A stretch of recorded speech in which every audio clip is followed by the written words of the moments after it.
क्या भारत और पाकिस्तान के बीच फिर से लड़ाई शुरू होने वाली है? क्या ऑपरेशन सिंदूर 2.0 शुरू होने वाला है? अब अचानक से ये सवाल इसलिए उठ रहे हैं क्योंकि भारत और पाकिस्तान की ऐसी सीमा जिसका जिक्र आपने कम ही सुना होगा, उस पर पुराना विवाद फिर से सर उठा रहा है। और यह सीमा है भारत के गुजरात और पाकिस्तान के सिंध के बीच की सीमा, जिसे सरक्रीक के नाम से जाना जाता है। तो आइए आज हम इस वीडियो में समझते हैं कि ये सरक्रीक विवाद क्या है, क्यों है और क्या हो सकता है।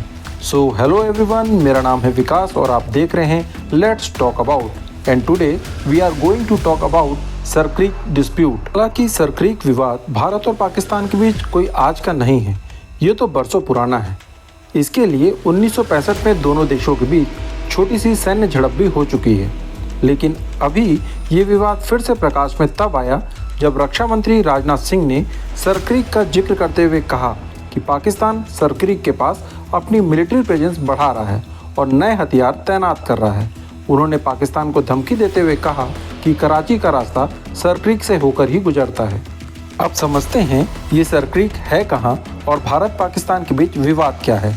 इसे ठीक से समझने के लिए आपको गूगल मैप में सरक्रीक की लोकेशन देखनी होगी। ये है हमारा भारत। जब हम भारत के गुजरात पर जूम करते हैं तो भारत के गुजरात और पाकिस्तान के सिंध प्रांत के बीच समुद्र से लगी हुई आपको आड़ी टेढ़ी कई जलधाराएं दिखाई देंगी। इन्हीं के बीच एक चौड़ी सी जलधारा का नाम है सरक्रीक। असल में ये इलाका कोई ज़मीन नहीं बल्कि ये नदी की एस्चुरी है। जब नदी समुद्र में जाकर मिलती है तो वह समुद्र में मिलने से पहले कई धाराओं में बँट जाती है और इलाके में दलदली कम गहरी नदी धाराएं बहने लगती हैं। इसे ही एस्चुरी कहते हैं।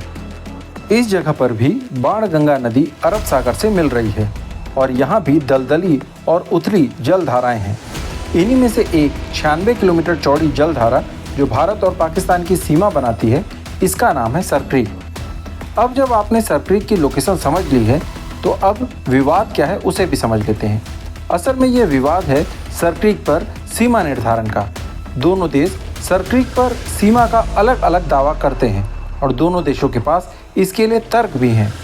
पाकिस्तान पूरे सरक्रीक पर दावा करते हुए भारत पाकिस्तान सीमा सरक्रीक के पूर्वी तट पर मानता है। मैप में देखें तो पाकिस्तान के अनुसार भारत पाकिस्तान की सीमा यहाँ होनी चाहिए। इसके पीछे पाकिस्तान 1914 में एक प्रस्ताव का आधार बनाता है। हुआ ये था कि ब्रिटिश शासन के समय सिंध पर अंग्रेजों का राज था और कच्छ एक प्रिंसली स्टेट या रियासत थी। 1908 में सिंध और कच्छ के शासकों के बीच इसी सरक्रीक को लेकर विवाद हो गया। तब उस समय अंग्रेजों ने मध्यस्थता करके सिंध व कच्छ के बीच 1914 में एक समझौता कराया, जिसमें दोनों देशों के बीच सीमा सरक्रीक के पूर्वी तट पर निर्धारित की गई थी।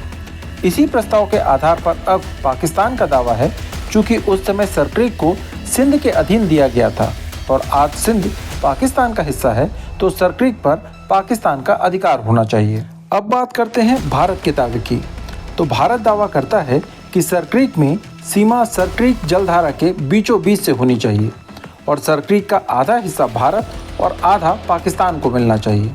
अब इसके लिए भारत के तर्क हैं कि इसी 1914 के समझौते में थेलवेक सिद्धांत भी लिखा हुआ है।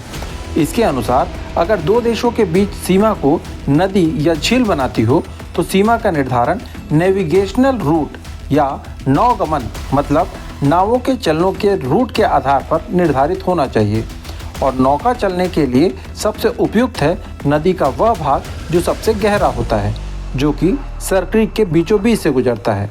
ऐसा इसलिए किया जाता है ताकि दोनों देश नौका परिवहन का उपयोग कर सकें।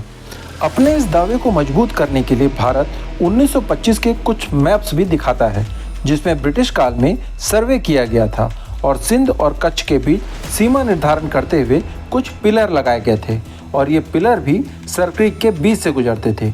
इस आधार पर भारत का दावा भी मजबूत है। हालांकि इस पर पाकिस्तान का काउंटर ये है कि थेलवेग नियम नदी पर लागू होता है, लेकिन ये एक दलदली एस्चुरी है, इसलिए यहाँ पर यह नियम लागू नहीं होना चाहिए।